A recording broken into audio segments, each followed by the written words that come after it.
Assalamualaikum warahmatullahi wabarakatuh. Salam sejahtera untuk kita semua. Berjumpa lagi di channel Sarjana Panda. Pada video kali ini, Sarjana Panda melanjutkan materi turunan, yaitu turunan pada fungsi trigonometri, pada subpokok fungsi naik dan fungsi turun. Adapun indikator pada video kali ini, yaitu siswa mampu menentukan fungsi naik dan fungsi turun dari suatu fungsi trigonometri. Untuk materinya, fungsi naik dan fungsi turun, silakan perhatikan gambar grafik berikut. Ya, ini ada sebuah kurva pada bidang kartesius.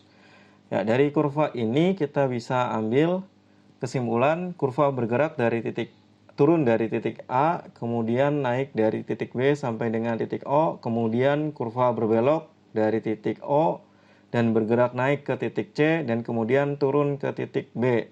Ya, di sini ada tanda panahnya, tanda panah ke bawah berarti dia turun, tanda panah ke atas berarti dia naik. Ya, ini kan turun, terus naik. Ya, ini kan harus turun lagi nih. Karena dia lurus naik di titik O-nya, maka titik O ini, kursi kurva ini disebut sebagai belok. Ya, naik sampai dengan titik C, dia kemudian turun lagi menuju titik D. Pada kurva di samping diperoleh keterangan sebagai berikut. Yang pertama, fungsi f disebut naik apabila berada dalam daerah df x di mana x lebih besar sama dengan b, x kurang dari sama dengan o. Berarti daerah ini nih, daerah BO. Dan df sama dengan x di mana x lebih besar dari o dan x kurang dari sama dengan c. Berarti daerah ini nih. Ini disebut sebagai kurva naik. Syaratnya apa? Syaratnya f aksen x-nya harus lebih dari 0. Jadi turunan pertamanya lebih dari 0.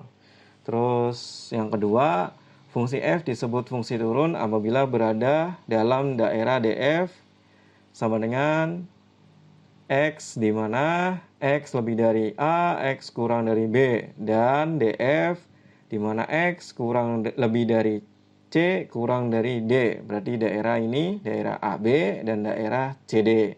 Di mana syaratnya f aksen x kurang dari 0 atau turunan pertama fungsinya harus kurang dari 0. Nah, terus ada nih titik puncak yaitu titik B dan titik C. Nah, pada saat x sama dengan B dan x sama dengan C, fungsi fx tidak naik dan tidak turun. Dalam hal ini, fungsi f dalam keadaan stasioner. Syaratnya f aksen x-nya sama dengan 0. Jadi yang perlu kalian perhatikan adalah syaratnya ini nih. Jadi sebuah fungsi dikatakan naik apabila turunan pertamanya lebih dari 0, dikatakan turun apabila turunan pertamanya kurang dari 0, dan dikatakan dalam keadaan stasioner jika turunan pertamanya sama dengan 0. Ya, biar lebih paham, perhatikan contoh berikut.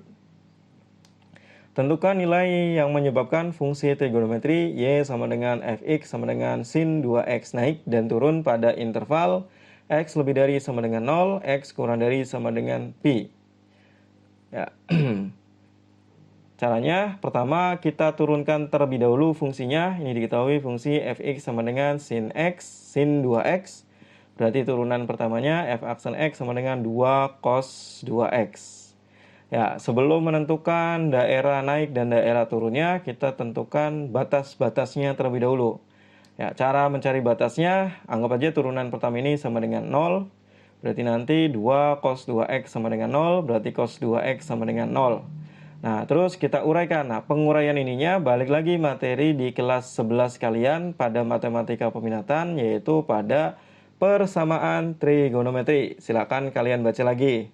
Ya, di sini cos 2x sama dengan 0 ini kita ubah menjadi cos pi per 2 karena cos pi per 2 itu nilainya 90. Kalau misalkan dicari dia nilainya 0 atau bentuk lain dari 0 yaitu cos pi per 2. Nah, penguraian ininya gunakan aturan persamaan. Nah, salah satu bentuknya ini. Ketika ada cos X sama dengan cos A, maka diuraikan berarti X sama dengan A ditambah K dikali 2pi atau X sama dengan negatif A ditambah K dikali 2pi. Maka penguraian ini itu ada dua kemungkinan. Yang pertama yaitu 2X sama dengan pi per 2 ditambah K dikali 2X. Di mana pi per 2 ini sebagai A-nya sedangkan cos 2x ini sebagai x-nya. Jadi kalau di sini ada x, ada a, maka diuraikan menjadi x sama dengan a. Kalau di sini kan 2x, di sini pi per 2, berarti 2x sama dengan pi per 2 ditambah k dikali 2pi. Ini kemungkinan pertama. Kemungkinan keduanya yaitu 2x sama dengan negatif pi per 2 ditambah k kali 2pi. Kemudian kita uraikan yang pertama dulu. Berarti kita nanti bagi 2 semua, berarti x sama dengan pi per 4 ditambah k dikali 2pi. Nah, terus kita cari nilai x-nya nih, yang kira-kira, k-nya nanti kita ganti dengan bilangan bulat. Bisa negatif, 0, bisa bilangan positif. Yang penting menghasilkan nilai x yang berada pada interval ini.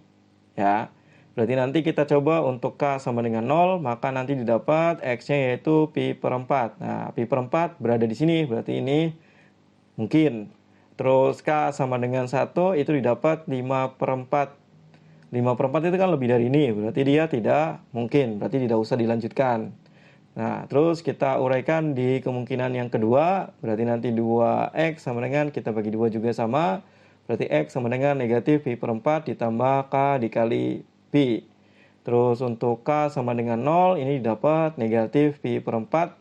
Maksudnya k sama dengan 0 ini nilai k-nya diganti dengan 0. Berarti nanti negatif pi per 4 ditambah 0 dikali pi. 0 kali pi nilainya 0.